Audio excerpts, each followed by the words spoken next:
Hello, everyone. Thank you very much for joining our online practical CV workshop. My name is Evelyn Zauchner, and I'm the co-founder of Signature Recruitment and director of our London office. Here with me is Helena, who will be running through the workshop in a minute. For those of you who are familiar with our online events that we've been running for the last 12 months or so, you will know that we actually provide a lot of CV tips, interview advice, and so on. But from the feedback we had from candidates over the last few months, we had a lot of requests in regards to providing example CV guidance and content tailoring. So rather than tips, this workshop will actually run through a practical run through of a CV document, the sections a CV should entail, and any tailoring that might come in useful. So you may want to have your CV to hand to work through as we go. However, if you would rather just listen to the webinar and then follow up later, then that's absolutely fine as well. But we hope that this workshop will provide you with a CV template that can be easily tailored towards any role that you're applying for. I'm going to hand you over to my colleague, Helena. Helena started with Signature a couple of years ago as a resourcer, mainly liaising with candidates, and was promoted to client service executive, liaising with clients. So she actually has experience of both sides of the coin in regards to providing candidates feedback with what should go on the CV, but also what hiring managers and what employers have told us in regards to what they're looking for when they're looking through candidates' CVs and applications. There will be a Q&A session at the end of this 15-minute webinar, so feel free to put them in at the bottom of your box, and hopefully we will answer as many of them as possible. But over to you, Helena. Thanks, Eve. Hi, guys. As Evelyn mentioned, today we are going to be running through a CV document in this set format. So, sorry, I'm just going to go to the next slide. Amazing. So this is an overview of the document as a whole. We'll start off initially with the profile and key skills sections. These are two of the most important sections, which is why they're at the top of the document, followed by experience and education, two sections which would quite obviously be apparent on every CV document. So let's dive right into each of these sections, starting off with our profile section. So we always start our CVs off with a profile section. And what this section includes is a brief summary about yourself, the objectives of your job search, as well as why you are applying for that specific role. The reason we have this profile section is that on the roles that we work on specifically, and a lot of roles out there just in general today don't even accept a cover letter. We've kind of moved away from that a little bit in recruitment now. So if you take that cover letter away, you are losing some valuable information on your previous experience and your motivations for applying for the role. So just to give you an idea of the length on the profile section, we are looking at around 3 to 5 sentences. It doesn't need to be any longer, but if there are key things that you would like to include, you can of course make it a bit longer, but in our experience, 3 to 5 sentences usually is quite effective and efficient. So your profile is the first thing that the client reads, so it does set the tone for the rest of your CV. Before I give you the first example, all of the examples I'm going to cover in each section are for the scenario of a recruitment consultant that's applying for a managerial role within recruitment. I'll also be covering some guidance on how to tailor your profile if you were applying for a role in a different sector or something that's a little different. So the first example of a profile, so our recruitment consultant applying for a management role, reads, a professional and competent recruitment consultant with 10 years experience working in the higher education sector. With excellent communication skills, I have the ability to build and maintain long-lasting stakeholder relationships. I pride myself on meeting deadlines, often working accurately under pressure.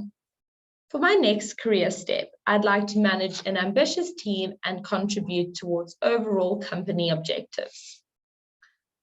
I hope that you can see from this example that it includes a brief summary of the individual and their skill set, what the objectives of their job search are, and why they are interested in a managerial role. Now, if you were to look at this profile and wanted to tailor it for a managerial role that wasn't necessarily in recruitment, but in retail, for example, it's important to remember that their experience ultimately lies within recruitment, so that's not going to change. But you might want to look at the skills that are mentioned, the sector that's mentioned, and the objectives. So if I wanted to tailor it for a managerial role in retail, I might change the first line, which says 10 years experience working in the higher education sector, to 10 years experience working in a fast-paced environment, because like recruitment, retail is also fast-paced, so it's directly applicable. Then we would look at the skills. So I might change the part about stakeholder relationships to something customer service based that could be directly applicable to retail. And then I might decide that I might want my objective to stay the same, or I might say that my objective is to change sectors for X, Y, and Z reason. So yeah, that's the profile. Now that we have the profile section down, let's move on to the next section. The second section is the key skills section. This is basically a shopping list of all the skills a client will be looking for in that role. I personally work with clients on a day-to-day basis, and even when they hand a job over to me, they usually give me a list of requirements that they're looking for on someone's CV. And if they look at a CV and see those skills listed in the skills section before even having a look at your experience, it's likely that you would be moving forward in the process. So the key skills section includes a combination of hard skills, which are your qualifications or systems that you've used, or an example from a previous role. So for example, you could say minute taking in meetings if you worked as a PA or an EA previously, as well as soft skills, which are more like personality traits, like being organized or timekeeping, or softer skills like that. As a general rule, we do like to think of at least 3 hard skills and 3 soft skills that are specifically applicable to the role that you're applying for.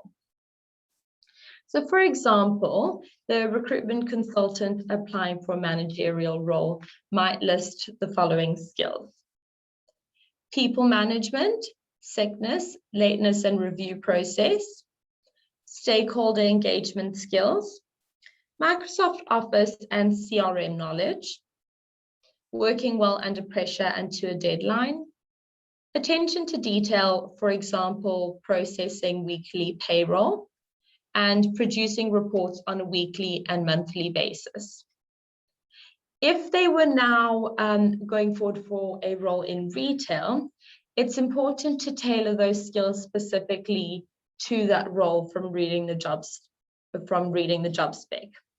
So instead of saying you have attention to detail for processing weekly payroll, you could tailor that by saying you have attention to detail in analyzing sales figures. So we don't want to have to change everything. We just want to make it slightly more relevant to the role that you are applying for. The profile and key skills sections are probably the most important sections that you want to tailor, because they are the first thing a client reads, and employment history and education won't really change that much because the company that you've worked for and your qualifications will always remain the same. The next section is your work experience section. And this section does exactly what it says. It's going to explain your experience. So this section is just a timeline of your work experience, and it should be clear what you were doing between job roles. So if you were traveling, include that to make sure there aren't any gaps in your CV. Each job role should include the company name, job title, the correct dates of when you worked there, as well as bullet points of what you did in that role on a day-to-day basis. The reason why we use bullet points is because it's easier to read and is more to the point, but it also makes it easier for tailoring. Because a lot of people might have important pros in their CV, particularly in this section, if it's written in a paragraph, you would have to rewrite each paragraph when tailoring it for each role. If it's in bullet points, it's easier to tweak a bullet point slightly, move it up to the top of the list for relevancy, and reorder it rather than having to rewrite the whole section. The bullet points that most describe the role you are applying for and are most relevant should be at the top. It does help also to elaborate where possible. So for example, if one of your bullet points was data entry, you could say carrying out data entry on client records with a high attention to detail in line with data protection laws. So based on what I've just said, we've included an example below.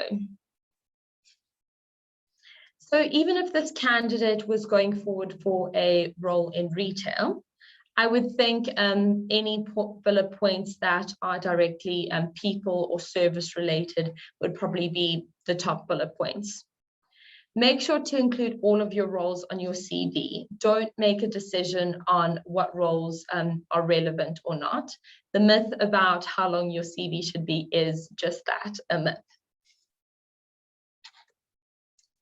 The last section I'm going to run through is your education. And similarly to experience, where you have been educated or your studies and the qualifications you've achieved will always be the same.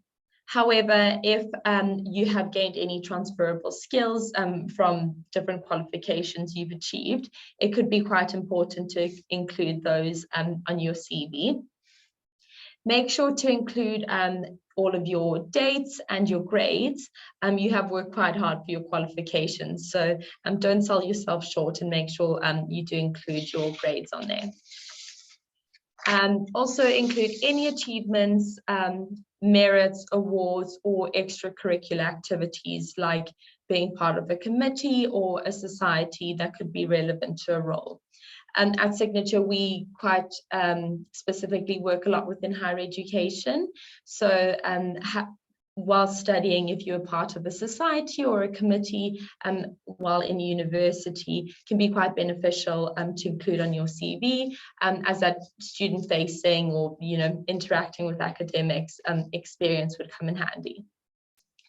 It is a general rule that the more experienced you get, the less prevalent your education achievements need to be.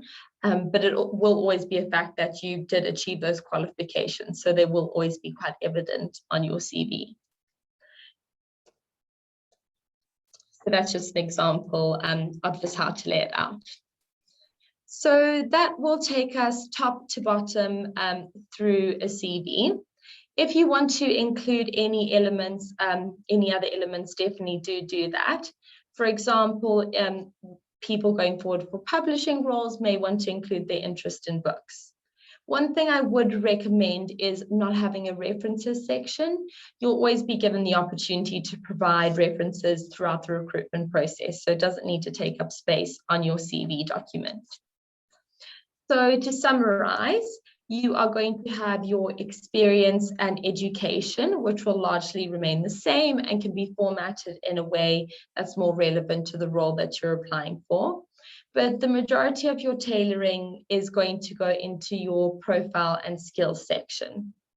Before you attempt the work of tailoring your CV towards the role you're applying for, have a look at the person specification on the job description, because that will have all the information that you need to put relevant tailoring into your profile and skills. I'm quite mindful of time. We did say we'd be about 10-15 minutes. So we will sort of wrap it up there and answer any questions you may have. Thank you, Helena. That was really insightful, and I thought a really good overview of how to make your CV stand out when applying for different roles.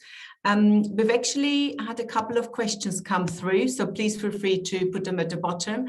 But one of the questions we were asked was how to deal with a career break, for example, for childcare reasons. So I'm quite happy to answer that. I would say, regardless of the breaks somebody has, it needs to go on the CV.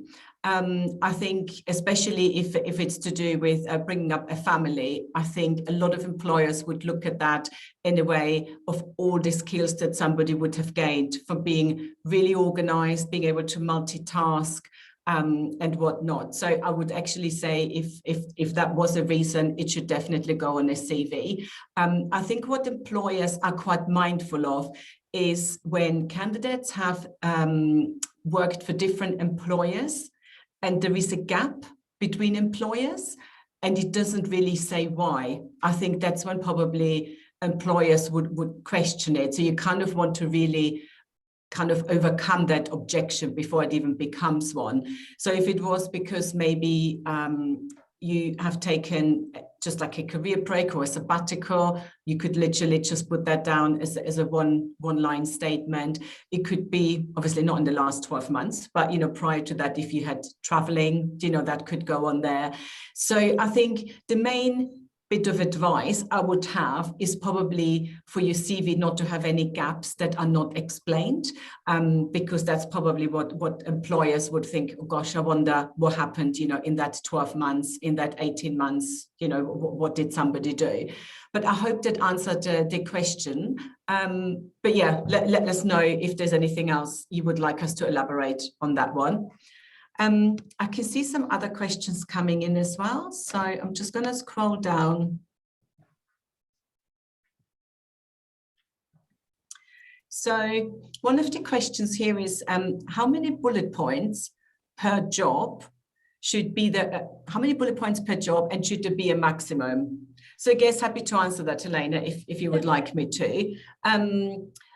We would say, depending on the amount of years of experience you have, most employers would be most interested in probably your last 2 to 4 years. So I would say be quite generous with your bullet points over those last 2 to 4 years.